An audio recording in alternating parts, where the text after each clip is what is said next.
Alors, à l'ordre, s'il vous plaît, je déclare la séance de la Commission de l'économie et du travail ouverte. Merci de prendre quelques secondes pour éteindre l'ensemble de vos sonneries, de vos multiples appareils électroniques, s'il vous plaît. La Commission est réunie afin de procéder à l'interpellation de la députée de Jeanne Mance-Vigée au ministre délégué à l'économie régionale sur le sujet suivant, le gouvernement caquiste déconnecté des réalités économiques régionales du Québec. Madame la secrétaire, est-ce qu'il y a des remplacements? Oui, Monsieur le Président. Madame Hébert Saint-François est remplacée par Monsieur Sainte-Croix-Gaspé, Monsieur Touin-Rousseau par Madame Grondin-Argenteuil, Monsieur Fontessia Laurier-Dorion par Monsieur Grandmont-Tachereau et Monsieur Paradis-Jean Talon par Madame Chantilly-Terrebonne. Merci. Conformément à l'entente prévue pour la 43e législature, le deuxième groupe d'opposition interviendra lors de la deuxième série d'interventions et le député de Jean Talon interviendra lors de la 4e série d'interventions. Alors, on débute. Déclaration d'ouverture. Madame la députée de Jeanne Mance-Vigée, je vous cède la parole. 10 minutes. La parole est à vous. Merci, Monsieur le Président. Bon matin à tous. Alors, à priori, j'aimerais prendre quelques minutes de saluer le nouveau ministre de délégué au développement régional, ainsi que député d'une région, du Lac-Saint-Jean, mais responsable surtout de la région du Saguenay-Lac-Saint-Jean, ainsi que l'ensemble de mes collègues des autres formations politiques qui sont parmi nous aujourd'hui. Alors, c'est une discussion très importante que nous amorçons aujourd'hui et j'espère qu'elle permettra d'éclairer les véritables enjeux qui vivent nos régions. Le dossier ou l'enjeu que nous allons aborder aujourd'hui est important et vous comprenez tout que la santé économique de nos régions au Québec dépasse largement des lignes partisanes. Ce n'est pas une question de couleur politique, c'est une question d'équilibre, de prospérité collective et de justice territoriale. Monsieur le Président, vous le savez, la santé et le dynamisme économique de l'ensemble de nos régions sont essentiels économiquement et bénéficient à tous les Québécois. Mais ce dynamisme doit se faire équitablement, de l'Est à l'Ouest, du Nord au Sud de la province. Quand une région s'appauvrit, c'est tout le Québec qui recule. Quand une région progresse, c'est tout le Québec qui avance. Monsieur le Président, soyons clairs, depuis plusieurs années maintenant, le signal qu'on reçoit de la part des régions pointe toutes dans la même direction. Nous avons un gouvernement qui s'éloigne des réalités économiques régionales, qui improvise, qui gère dans la panique et ultimement laisse des secteurs entiers sans vision ou soutien. Les entreprises et PME de région nous le disent régulièrement. La machine gouvernementale caquiste est trop lourde, trop lente et profondément déconnectée. Je rappelle à tous ici qu'en fin 2018, la CAQ promettait la réduction de la paperasse. 7 ans plus tard, où sont les résultats espérés et promis?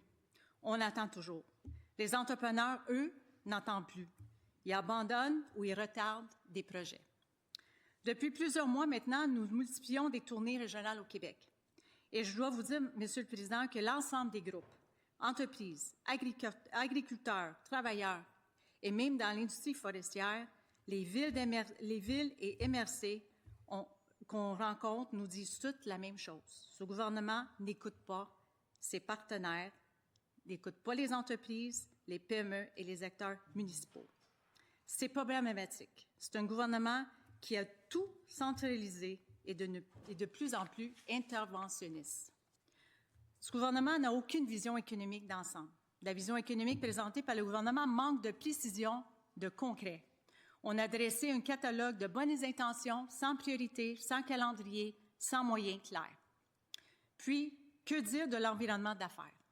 Le premier ministre nous a promis un environnement d'affaires simple. Les entrepreneurs, eux, savent très bien qu'il fait l'inverse depuis 7 ans. La bureaucratie a explosé. La machine de l'État s'est alourdie. Les délais sont allongés. Difficile de parler de crédibilité économique quand on passe son temps à compliquer la vie de ceux qui créent la richesse. On l'a vu dans la mise à jour économique présentée la semaine dernière. Gain de productivité anémique à chaque année. Les entreprises n'investissent pas ou très peu. L'environnement d'affaires n'est pas de tout prévisible avec ce gouvernement. Il décourage l'investissement et les régions en sont les premières victimes parce que ce sont elles qui dépendent de ces investissements locaux pour maintenir des emplois de qualité. On a en face de nous un gouvernement de plus en plus interventionniste qui tente de choisir les gagnants pour créer des conditions gagnantes. Monsieur le Président, je peux vous parler de les gros deals qui étaient supposés nous amener de la richesse aussi au Québec, qui finalement ont été un chèque monumental. Quand on parle de Nordvolt, c'est des millions, recyclage carbone varin, 365 millions, Lion électrique, Tag Moteur, Flying Wheels, Panier bleu, et j'en passe, Monsieur le Président.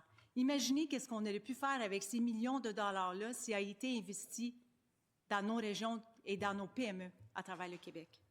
Au total, le gouvernement a injecté 5,1 milliards dans le Fonds de développement économique depuis 2019 pour compenser pour des pertes qu'on a subies en investissement à coût de millions. 5,1 milliards de dollars. C'est quand même pas rien, là, avoir gaspillé cet argent-là. C'est sans compter les grands nombres de gaspillages des fonds publics. Puis là, j'en passe, Monsieur le Président, ça clique 1 milliard. Les fonctionnaires, de plus en plus, qui nous coûtent 600 millions. D'autres projets qui ont été arrêtés, mal gérés ou incomplets. Ces erreurs de gouvernance, les investissements improvisés, les programmes mal arrimés, tout cela finit à créer un environnement instable pour nos PME qui a un effet sur l'ensemble de l'écosystème économique de nos régions. Quand l'économie manque de direction, des régions manquent d'oxygène. Quand le gouvernement improvise, ce sont nos travailleurs, nos entrepreneurs et nos jeunes qui en subissent les conséquences directes. Ce sont des projets reportés, des agrandissements annulés, des investissements qui se déplacent ailleurs. Quand les entrepreneurs régionaux doivent se battre contre la paperasse, la bureaucratie, plutôt que d'investir dans des projets, quand nos industries clés comme le secteur forestier sont laissées à eux-mêmes, quand le gouvernement coupe des organismes d'accompagnement à nos PME et centralise l'aide pour choisir les gagnants, quand nos PME qui veulent des travailleurs étrangers temporaires essentiels à l'économie régionale font face à une bureaucratie qui les décourage ou les bloque tout court. Cela nous révèle un gouvernement profondément déconnecté de ceux qui vivent dans nos régions. Aujourd'hui, nous allons parler des vrais enjeux, des vrais obstacles et des vrais besoins. Nous allons demander des réponses claires au ministre, mais surtout, nous allons lui partager ce que les entrepreneurs et les travailleurs nous ont dit à travers le Québec. J'espère qu'aujourd'hui, le ministre ne nous donnera pas les lignes politiques qu'on entend depuis les 7 dernières années. J'ose espérer que, comme député d'une région neurologique comme le Saguenay-Lac-Saint-Jean, puis je répète, il est responsable en plus. Dans son titre, là, il est responsable de la région. J'espère qu'aujourd'hui, à la réponse à des enjeux vraiment concrets, j'ai parlé de paperasse, de bureaucratie, j'ai parlé des travailleurs temporaires. C'est tous des éléments qu'on va discuter tout le long de notre échange ce matin. J'ose espérer, Monsieur le Président, qu'aujourd'hui, on va avoir un début d'un commencement d'un ministre qui est vraiment connecté dans sa propre région et qui va nous donner des pistes de solutions.